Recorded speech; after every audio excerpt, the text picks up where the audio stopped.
Hello বন্ধুরা, সবাই কেমন আছো? আজকে তোমাদের দেখাবো বীজ কলার একটি রেসিপি। বীজ কলা সাধারণত অনেকেই খেতে জানে না, তার কারণে কলা গাছটা প্রায় মানুষ রোপণ করতে চায় না। কলা গাছটার বীজ পড়ে দেখা যায় অটোমেটিকলি কলা গাছ হয়। আমাদের বাড়িতে ঠিক এইভাবেই গাছগুলো গজাইছে।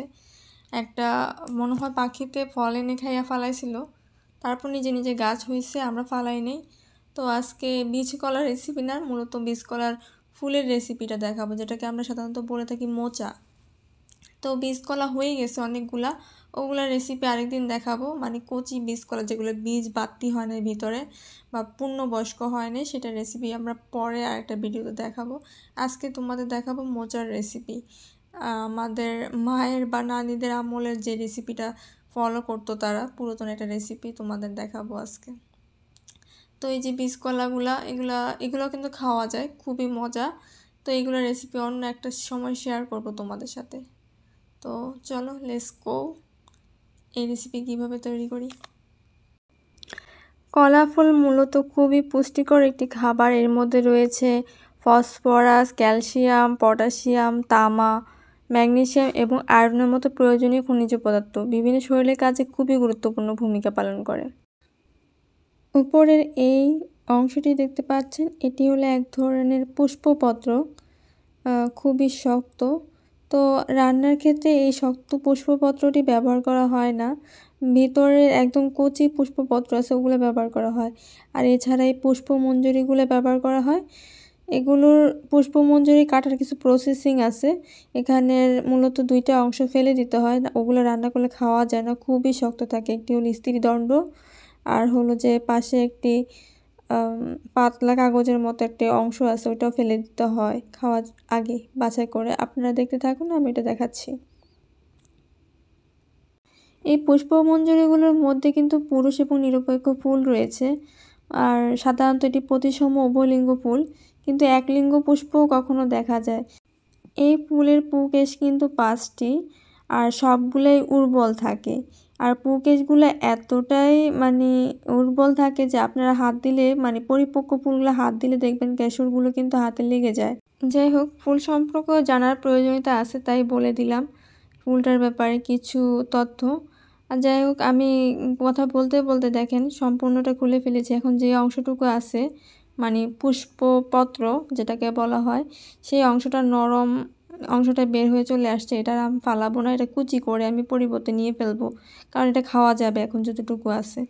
তো বলে রাখি, এই ফুলের দুইটা অংশ ফেলে দিতে হয়, এই দুইটা অংশ খাওয়া যায় না, রান্না করলে শক্ত কাঠির মতো লাগে। এই যে আমি এখন দেখাচ্ছি বা ফেলে দিচ্ছি, যে দেখতেছেন এটা হলো পুষ্পদণ্ড। তো এটা খাওয়া যায় না, এটা খুবই শক্ত। আর ভিতরে যে 5টি পুকেশর আছে, ওই পুকেশরগুলো কিন্তু খাওয়া যাবে, এগুলো খুবই নরম। এই যে কাগজের মতো একটি অংশ দেখতেছেন পাতলা, এটা আমাকে ফেলে দিতে হবে। গর্ভদণ্ড তো আগেই ফেলে দিয়েছি।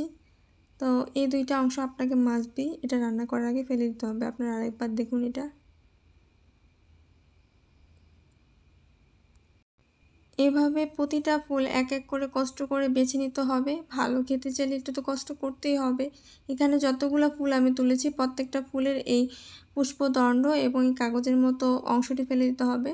তো আমি এগুলা কুচি করে নিয়েছিলাম, কুচি করে ভালো মতো ধুয়ে তারপর হালকা আধা বাদি সিদ্ধ করে নিয়েছিলাম। সিদ্ধ সময় হালকা হলুদ, একদমই হালকা হলুদ আর কিছু লবণ দিয়ে নিয়েছিলাম। তো এটা আমি বাটবো।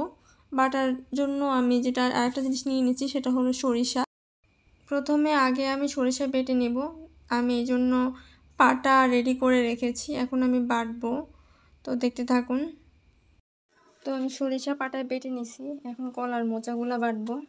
এটা অনেক পরিষ্কার করে তুলতে হবে না, কারণ আমি এটা যেহেতু মোচার সাথেই রান্না করব, তাই একই পাটার মধ্যে আবার মোচাগুলো আমি বেটে নেব। এরপরে আমি মোচাগুলো পাটায় নিয়ে নিলাম। তো আমার মোচা বাটাও কমপ্লিট। দেখেন আমি কিন্তু এটা আধা বাটা করে নিয়েছি। চাইলে আপনারা 2 বাটা দিতে পারেন, তবে 2 বাটা না দিলেই ভালো। হালকা একটু একটু মানে আলাম থাকলে মুখে লাগে, খাবারটা খেতে ভালো লাগে। তাই আমি আধা বাটা করে নিয়ে এখন তুলে নেব এটা। তো রান্নার প্রসেসিং এর পরে আমি চলে যাব। তো সরিষা বাটা আমার কমপ্লিট এবং এটাও কমপ্লিট। তো বাকিটা প্রথমে কড়াইটা ভালো করে গরম করে নিতে হবে। তারপর কড়াইতে তেল দিয়ে দেব। তেল একটু হালকা গরম করে নিলে দেখা যায় পরিবর্তে খাবারটা লেগে যায় না কড়াইতে। তারপর আমি পেঁয়াজ কুচি দিয়ে দিলাম। এবার হালকা নেড়ে চেড়ে নেব। এটা আমি ততক্ষণ পর্যন্ত নাড়াচাড়া করব যতক্ষণ পর্যন্ত না পেঁয়াজটা হালকা ভাজা হয়ে আসতেছে। তারপর আমি কিছু কাঁচামরিচ দিয়ে দিলাম, পরিবর্তে আবার কিছু কাঁচামরিচ দিব। এখানে কিন্তু একটা স্মেল তৈরি হবে, খুবই সুন্দর একটা স্মেল। তো এইটা নিয়ে আমি কাঁচামরিচ সহ বেশ কিছুক্ষণ ভাজবো। এটা অ্যাডভান্স হওয়ার একটা কারণ হলো যে যাতে কাঁচামরিচটা ঝালটা তাড়াতাড়ি ছাড়ে। আর এর যেহেতু কলার মোচা একটা আঠালো জিনিস, তো পরিবর্তে দিলে ঝালটা হয়তো বা তেমন একটা ছাড়বে না, বা কাঁচামরিচ একটা ভালো একটা ভাজা ভাজা ফ্লেভার আছে, ওইটা কিন্তু হবে না। এরপরে আমি লবণ দিয়ে দিলাম যাতে মোচার মধ্যে লবণটা ভালোভাবে মিশে। আমি কিন্তু মোচা আগেই হালকা লবণ দিয়ে সিদ্ধ করে নিয়েছিলাম, তবুও এখন হালকা দিলাম। তো পেঁয়াজটা হালকা বাদামি হয়ে যাওয়ার সাথে সাথে আমি মোচারগুলো দিয়ে দিলাম। দেখুন এখানে দেখা যাচ্ছে না অনেক তেল, আসলে এতগুলো তেল থাকবে না। আমি এটা ঠিক ততক্ষণই রান্না করব যতক্ষণ পর্যন্ত এই তেলগুলো শুকিয়ে যাবে না। আমি এখন কিন্তু আগুনের আঁচটা বাড়িয়ে দিয়েছি, কারণ এখন এই খাবারগুলোর মধ্যে কিন্তু পানি আছে। তো অনেকক্ষণ আগুনের আঁচ বাড়িয়ে দিয়ে নাড়াচাড়া করে তো মিডিয়াম সময়ে আমি আগুনের আঁচটা কমিয়ে দেব। তারপর আমি সরিষা বাটা দিয়ে দেব। তো সরিষা বাটা দেওয়ার আগে সরিষার সাথে একটু পানি মিশিয়ে নিয়ে নেবেন, যাতে করে দেখা যায় কি সরিষাটা ভালো করে এটার সাথে মিশে যাবে। তো সরিষা বাটা দেওয়ার পরে ভালো করে নেড়ে চেড়ে নিতে হবে। তো পরিবর্তে হালকা পানি শুকিয়ে আসার পরে আমি একটু লবণ চেক করে নিলাম। তো আমার কাছে লবণ ঠিকই মনে হয়েছে। তারপর আমি একটু নাড়াচাড়া করে আর একটু ভাজা ভাজা করে নিয়ে, মানে এটা কিন্তু প্রায় হয়ে এসেছে। এই মুহূর্তে কাঁচামরিচ আরও কিছু দিয়ে দিলাম, এটা কাঁচা কাঁচা ভাইবের স্মেল তৈরি হওয়ার জন্য। তারপর একটু নাড়াচাড়া করে নিয়ে আমি আবার ধনেপাতা দিয়ে দিই। দেখেন একটা এখন যেই সময়টা একদম ভাজা ভাজা হয়ে যাওয়ার মতো একটা প্রসেসিং, আগের মতো কিন্তু এটা প্লাসা বা পানি পানি ভাবটা নাই, এখন কিন্তু এটা আঠালো একটা আঠালো ভাব।